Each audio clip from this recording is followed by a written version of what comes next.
The Red Kitchen Reader by Simocles Cour.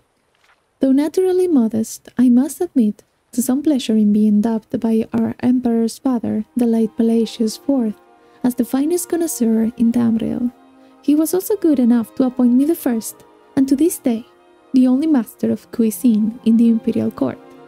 Other emperors, of course, had master chefs and cooks in their staff, but only during the reign of Pelagius was there someone so rarefied tastes to plan the menus and select the finest produce to be served at court. His son, Uriel, requested that I continue in that position, but I was forced to graciously decline their invitation because of age and poor health. This book, however, is not intended to be an autobiography. I have had a great many adventures in my life as a knight of the fine dining, but my intention for this book is much more specific. Many times I have been asked, what is the best thing you ever ate? The answer to that is not a simple one. Much of the pleasure of a great meal is not only the food, it is the setting, the company, the mood. Eaten indifferently, cooked roast, or a simple stew with your one true love, and it's a meal to be remembered. Have an excellent 12-course feast with dull company while feeling slightly ill, and it will be forgotten or remembered with only distaste. Sometimes, meals are memorable for the experience that comes before them. Fairly recently, in northern SKYRIM, I had a bit of bad luck. I was with a group of fishermen, observing their technique of capturing a very rare, very delicious fish called meringar. The fish is found only far from shore, so it was a week's voyage, out beyond civilization. Well, we found our school of meringar, but as the fishermen began spearing them, the blood in the water attracted a family of Drug, who capsized the boat, and everyone on it. I managed to save myself, but the fishermen and all of our supplies were lost. Sailing is not, alas, a skill I have picked up over the years, and it took me 3 weeks, with no provisions, to find my way back to the Kingdom of Solitude. I had managed to catch enough small fish to eat raw, but I was still delirious from hunger and thirst. The first meal I had on shore of Nordic roast boar, jaspe wine, and yes, fillet of meringar would have been excellent under any circumstances, but because of the threat of starvation I have faced, it was divine beyond words. Sometimes meals are even memorable for the experiences that follow them. In a tavern in Falinesti, I was introduced to a simple peasant dish called kolopi. Delicious little balls of flesh, thick with spices and juice. So savory, I asked the proprietress whence they came. Mother Pascost explained that the kolopi were an arboreal rodent that fed exclusively on the most tender branches of the grass oak, and I was fortunate enough to be in Ballenwood at the time of the annual harvest. I was invited to join with a small colony of imga monkeys, who alone could gather these succulent little mice. Because they lived only on the slenderness branches of the trees and only on the ends of those same branches, the imga had to cling beneath them and jump up to pick the kolopi from their perches. Imga are, of course, naturally dexterous, but I was then relatively young and spry, and they let me help them. While I could never jump as high as they could, with practice, I found that if I kept my head up and upper body rigid and launched off the ground with a scissors-like kick, I could reach the kolopi on the lowest branches of the tree. I believe I gathered 3 kolopi myself, though with considerable effort. To this day, I salivate at the thought of kolopi, but my mind is on the image of myself and several dozen imgas leaping around beneath the shade of the grass oaks. Then, of course, there are the rare meals memorable for what comes before, after, and during the meal. Which brings me to the finest thing I ever ate, the meal that began my lifelong obsession with excellent cuisine. As a child growing up in Shaving Hall, I did not care for food at all. I recognized the value of nutrition, for I was not a complete dullard, but I cannot say that the mealtime brought me any pleasure at all. Partly, of course, this was the fault of my family's cook, who believed that spices were an invention of Daedra, and that good imperials should like their food boiled, textureless and flavorless. Though I think she was alone in assigning a religious significance to this, My sampling of traditional Cyrillic cuisine suggests that the philosophy is regrettably common in my homeland. Though I did not enjoy the food per se, I was not a morose, unadventurous child in other respects. I enjoyed the fights in the arena, of course, and nothing made me happier than wandering the streets of my town, with my imaginations as my only companion. It was on one such jaunt on a sunny Fredas in mid-year that I made a discovery that changed my heart and my life. There were several old abandoned houses down the street from my own home, and I often played around them, imagining them to be filled with desperate outlaws or haunted by hundreds of evil spirits. I never had the nerve to go inside. In fact, had I not that day seen some other children who had delighted in teasing me in the past, I would never have gone in. But I needed a sanctuary, so I ran into the closest one. The house seemed to be as desolate on the inside as on the outside, further proof that no one lived there, and had not for some time. When I heard footsteps, I could only assume that the loathsome little urchins I hoped to avoid had followed me in. I escaped to the basement, and from there, past a broken-down wall that led to a well. I could still hear the footsteps above, and I decided that I was still loath to confront my tormentors. Knocking aside the rusty locks on the well, I slipped down below. The well was dry, but I discovered it was far from empty. There was a sort of a sub-basement to the house. 3 large rooms that were clean, furnished, and evidently not abandoned at all. My senses told me someone was living in the house. After all, not only my sense of sight, but my sense of smell. For one of the rooms was a large, red-painted kitchen, and spread out on the coals of the oven was a roast, carved into small morsels, passing a beautiful and appropriate bas-relief on a mother craving a roast for her grateful children. I beheld the kitchen and the wonders within. Like I said, food had never interested me before, but I was transfixed. And even now, as I write this, words fail me in describing the rich aroma that hung in the air. It was like nothing I had ever smelled in my family's kitchen, and I was unable to stop myself from popping one of the steaming chunks of meat into my mouth. The taste was magical, the flesh tender and sweet. Before I knew it, I had eaten everything on the stove, and I learned that at that very second the truth that food can and should be sublime. After gorging myself and having my culinary epiphany, I was conflicted on what to do. Part of me wanted to wait down in the red kitchen until the chef returned, so I could ask him what his secret recipe was for. The delicious meat. Part of me recognized that I had stolen into someone's house and eaten the dinner, and it would be wise to leave where I could. That was what I did. Time and again I have tried to return to the strange, wonderful place, but Shading Hall has changed over time. Old houses have been reclaimed and new houses abandoned. I know what to look for on the inside of the house. The well, the beautiful etching of a woman preparing to carve out a roast for her children, the red kitchen itself. But I have never been able to find the house again. After a while, as I grew older, I stopped trying. It is better as it remains in my memory, the most perfect meal I ever ate.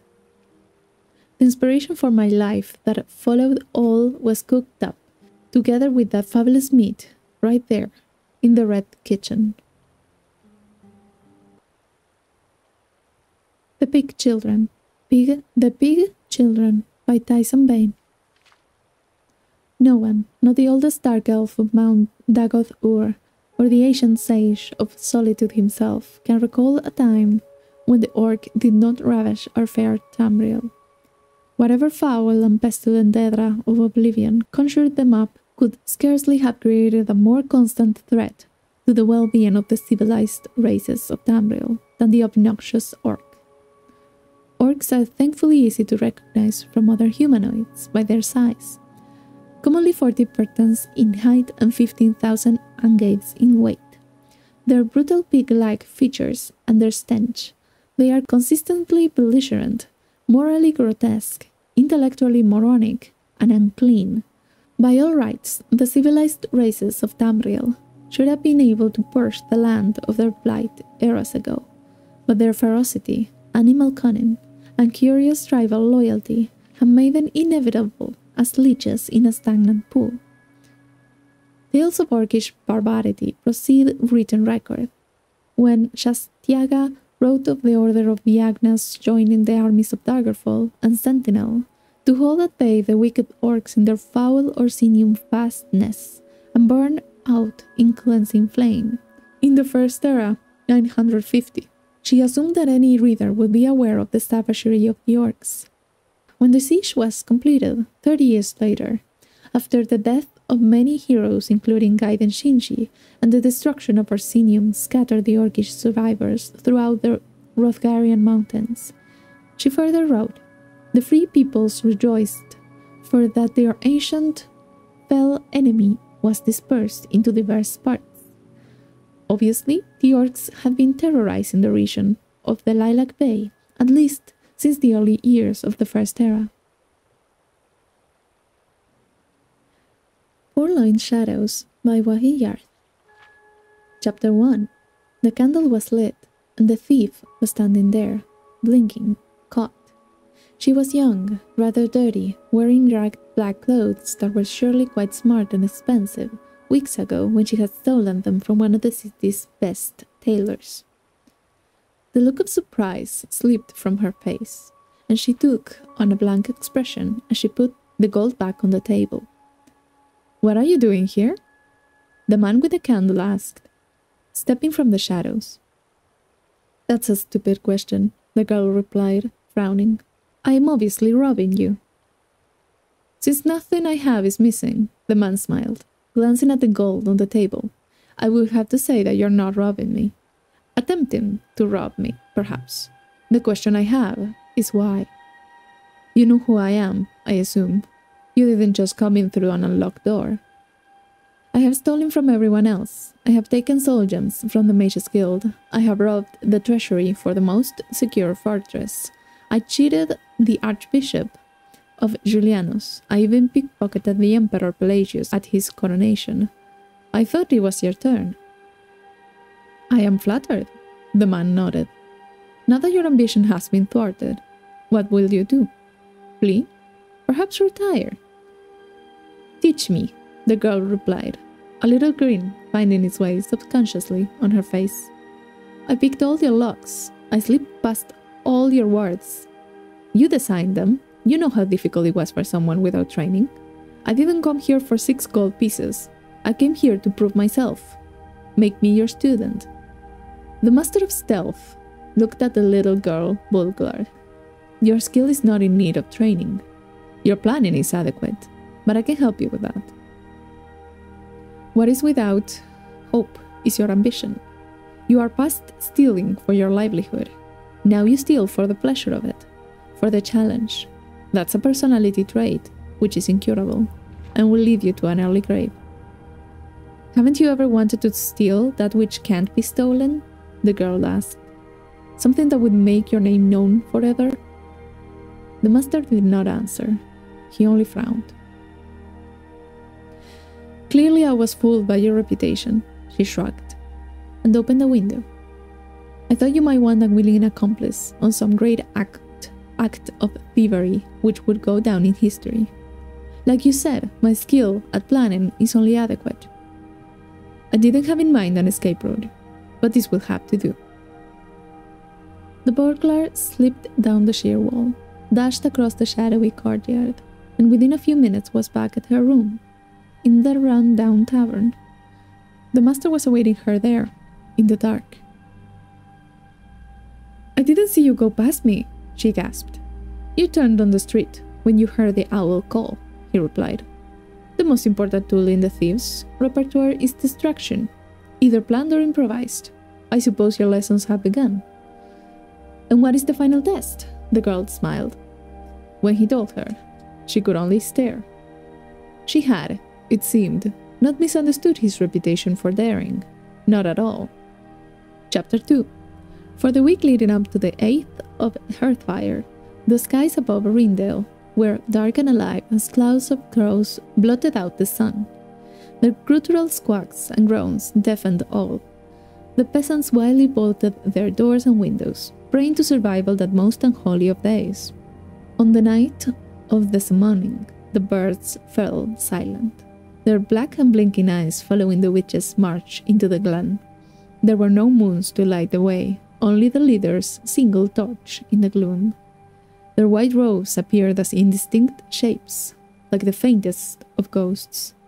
A single tall tree stood in the middle of the clearing, every branch thick with crows, watching the procession without moving. The lead witch placed the torch at the base of the tree, and her 17 followers formed a circle and began their slow, strange, wailing chant. As they sang, the glow of the torch began to change. It did not diminish at all, but its color became more and more gray, so it seemed a pulsating wave of ash had fallen on the witches. Then it grew darker still, so that for a moment, though the fire yet burned, it was darkest night in the forest. The penumbra continued until the torch was burning with a color without a name, emptiness beyond mere blackness.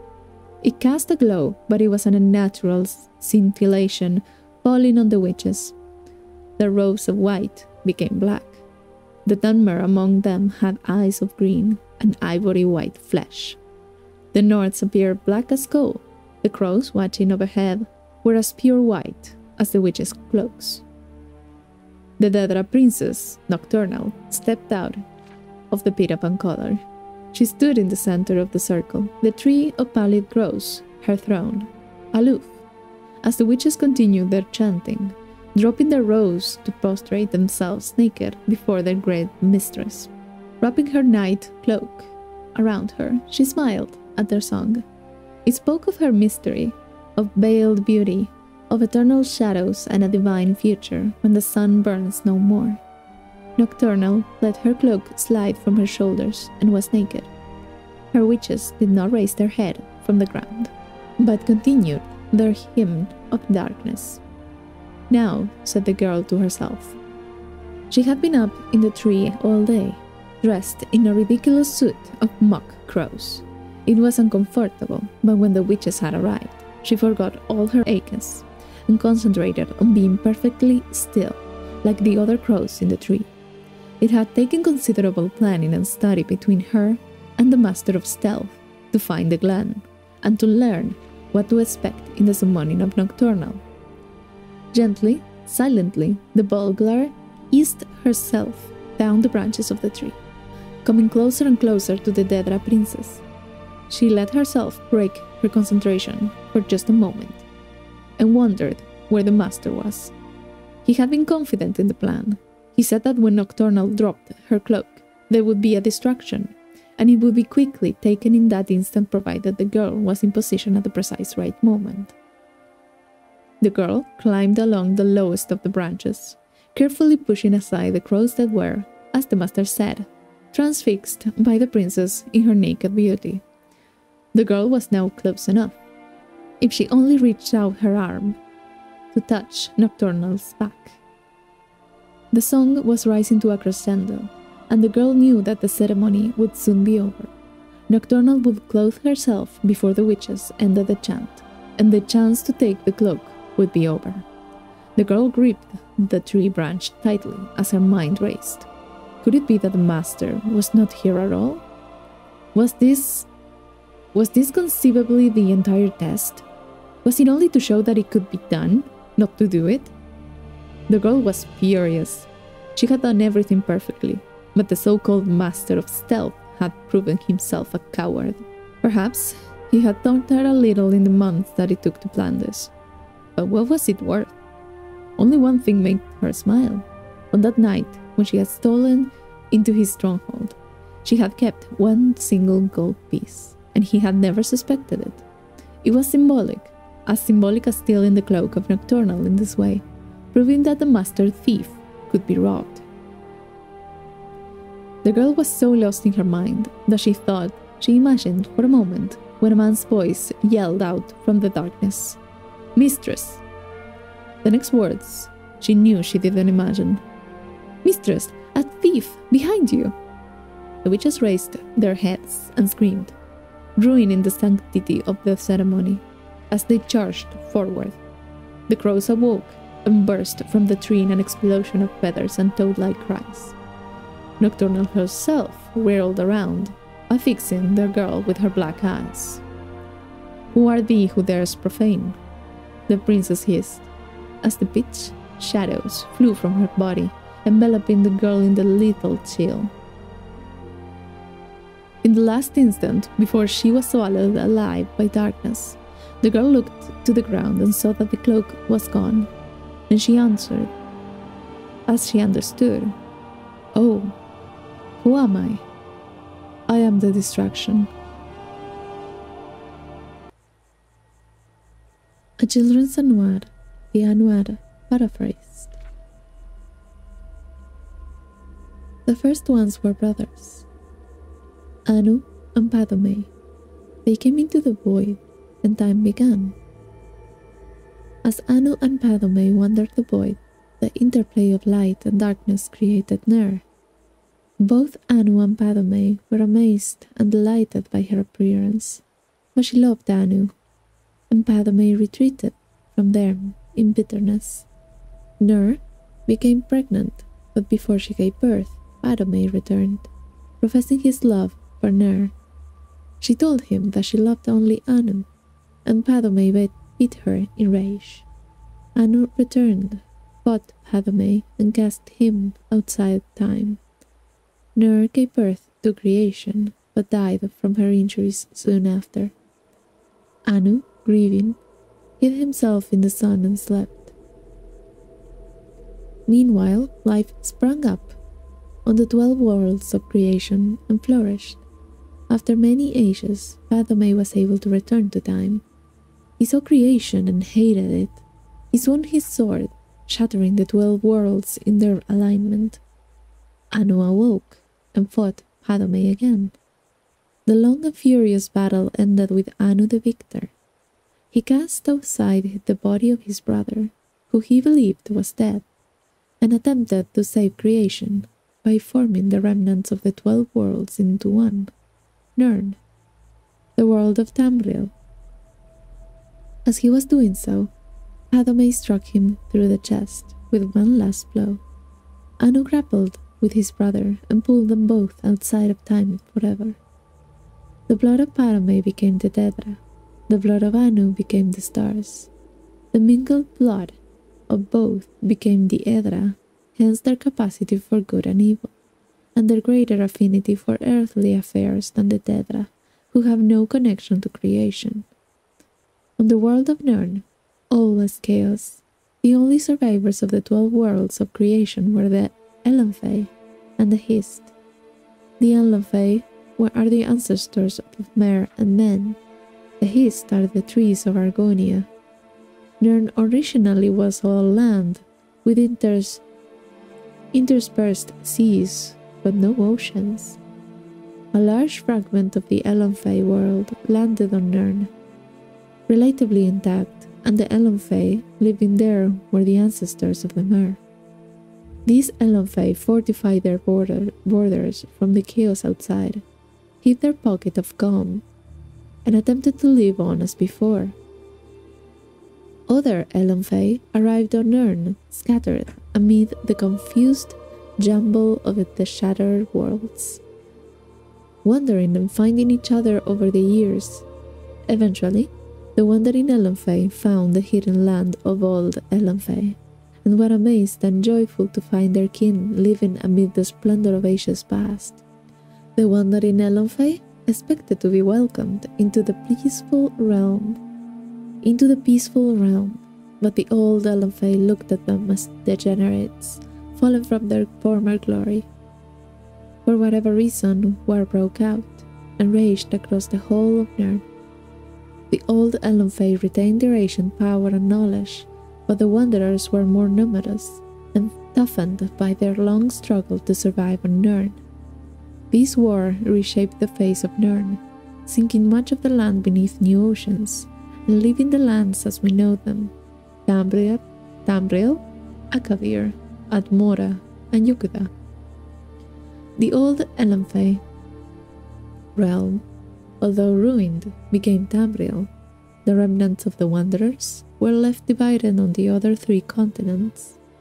Over many years, the Elanfey of Tamriel became the Mer Elves, the Dwemer, the Deep Ones, sometimes called Dwarves, the Chimer, the Changed Ones, who later became the Dunmer, the Dark or Cursed Ones, the Dark Elves, the Bosmer, the Green or Forest Ones, the Wood Elves, and the Altmer, the Elder or High Ones, the High Elves.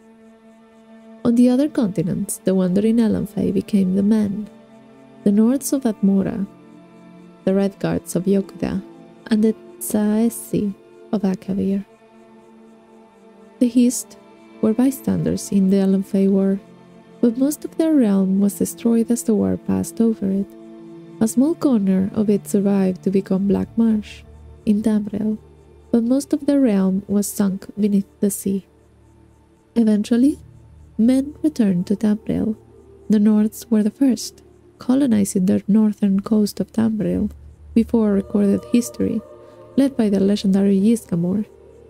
The 13th of his line, King Harald, was the first to appear in written history, and so the mythic era ended. Aedra and Daedra. The designations of gods, demons, Aedra and Daedra are universally confusing to the layman. They are often used interchangeably. Aedra and Daedra are not relative terms. They are elvish and exact. Azura is a Daedra, both in Skyrim and Morrowind. Aedra is usually translated as ancestor, which is as close as Cyrodiilic can come to this elven concept. Daedra means roughly, not our ancestor. This distinction was crucial to the Dunmer, whose fundamental split in ideology is represented in their mythical genealogy. Aedra are associated with stasis. Daedra represent change. Aedra created the mortal world and are bound to the earth bones. Daedra, who cannot create, have the power to change. As part of the divine contract of creation, the Aedra can be killed. Witness Lorcan and the Moons. The Protean Daedra, for whom the rules do not apply, can only be banished. Beggar Prince, the story of Whittle and his gifts from the Daedric Lord Namida. We look down upon the beggars of the Empire. These lost souls are the poor and wretched of the land. Every city has its beggars. Most are so poor they have only the clothes on their backs. They eat the scraps the rest of us throw out. We toss them a coin so that we don't have to think too long about their plight. Imagine my surprise when I heard the tale of the Beggar Prince. I could not imagine what a prince of beggars would be. Here is the tale I heard. It takes place in the First Age, when gods walked like men and Daedra stalk in the wilderness with impunity. It is a time before they were all confined to oblivion. There once was a man named Whittle, or maybe it was a woman. The story goes to great lengths to avoid declaring Whittle's gender. Whittle was the 13th child of a king in Waldenwood. As such, Whittle was in no position to take the throne or even inherit much property or wealth. Whittle had left the palace to find independent fortune and glory. After many days of endless forests, roads, and tiny villages, Whittle came upon 3 men surrounding a beggar. The beggar was swaddled in rags from head to toe. No portion of the vagabond's body was visible. The men were intent on slaying the beggar. With a cry of rage and indignation, Whittle charged the men with sword drawn. Being simple townsfolk, armed only with pitchforks and scythes, they immediately fled from the armored figure with the shining sword. "Many thanks for saving me," wheezed the beggar from beneath the heap of foul rags. Whittle could barely stand the stench. "What is your name, wretch?" Weddle asked. "I am Namira." Unlike the townsfolk, Weddle was well learned. That name meant nothing to them, but to Weddle it was an opportunity. "You are the Daedric Lord," Weddle exclaimed. "Why did you allow those men to harass you? You could have slain them all with a whisper." "I am pleased you recognize me," Namira rasped. "I am frequently reviled in townsfolk.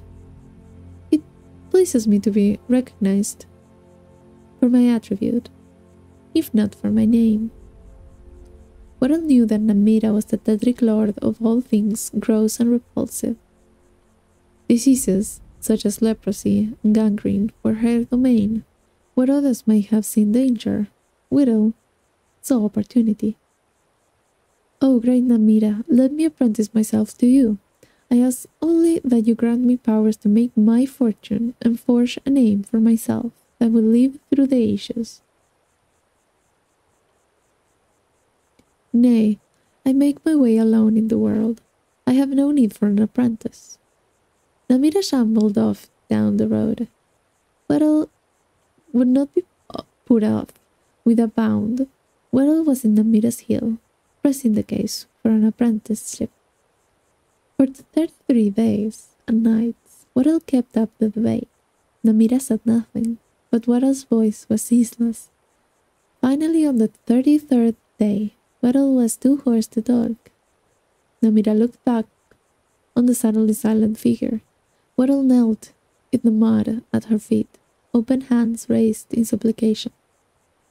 "It would seem you have completed your apprenticeship to me after all," Namira declared.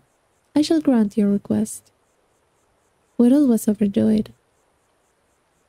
"I grant you the power of disease. You may choose to be afflicted with any disease you choose, changing them at will, as long as it has visible symptoms. However, you must always bear at least one. I grant you the power of pity. You may evoke pity in everyone that sees you. Finally, I grant you the power of disregard. You may cause others to disregard your presence." Weddle was aghast. These were not boons from which a fortune could be made.